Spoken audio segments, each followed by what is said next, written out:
ভাইয়া তাড়াতাড়ি করো, না হলে মালিক চলে আসবে। ওরে গরম পড়েছে, ইয়া আ।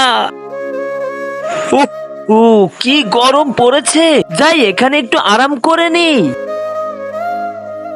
আজকে তো অনেক গরম, কি করব।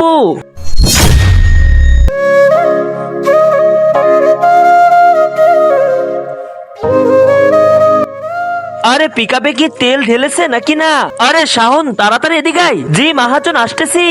জি মহাজন বলেন। আরে গাড়িতে এখনো তেল ভরো নাই কেন? অনেক গরম পড়েছে, একটু আরাম করতেছিলাম। আরে কাজ চোর, তোকে দিয়ে একটা কাজ বলেছি তাও পারিস নাই। তোকে কি আমি টাকা আরাম করতে দিই নাকি কাজ করে নিতে হয় তোর? মহাজন মাফ করে দেন, আমি এখনই আনতেছি। আরে বাচ্চাটা এখানে ঘুমিয়ে রয়েছে কেন? আরে ছোট বাবা আর উঠো, আরে বাবা উঠো। আরে মনে হচ্ছে এ বেহুশ হয়ে গিয়েছে, নিয়ে যেতে হবে শুকনো জায়গায়।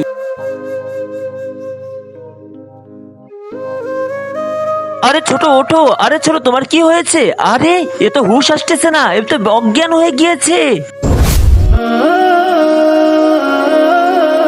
ওই ওইখানে কি করিস তুই? এখনো যাইস নাই? মহাজন আমি এখনই আনতেছি। কিন্তু এখানে একটা বাচ্চা। আরে কিসের বাচ্চা? তুই এখান থেকে চলে যা, আমাদের বাড়ি আর আসবি না কাজ করতে। কিন্তু স্যার চুপ, এখান থেকে বের হয়ে যা, একটা কথা বলবি না।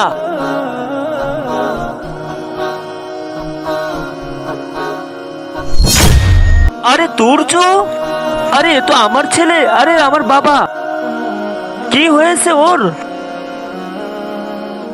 মহাজন যখন আমি তেল আনতে যাচ্ছিলাম তখন দেখি আপনার ছেলে এক কোনায় বেহুশ হয়ে পড়ে রয়েছে। তখনই আমি তাকে তুলে নিয়ে এই সাওয়া জায়গায় নিয়ে আসি। ভাই তুমি আমাকে মাফ করে দাও, আমি তোমার সাথে অনেক অন্যায় করেছি, কিন্তু দেখো তুমি আমার ছেলের জানটা বাঁচালে। তোমাকে আমি কি বলে এখন ধন্যবাদ দেব? মহাজন কিচ্ছু লাগবে না, আপনি এখানে দাঁড়ান, আমি এক্ষুনি পানি আনতেছি। যদি আপনার কাছে ভিডিওটি ভালো লাগে অবশ্যই চ্যানেলটি সাবস্ক্রাইব করে কমেন্ট বক্সে আল্লাহু আকবার লিখে যান।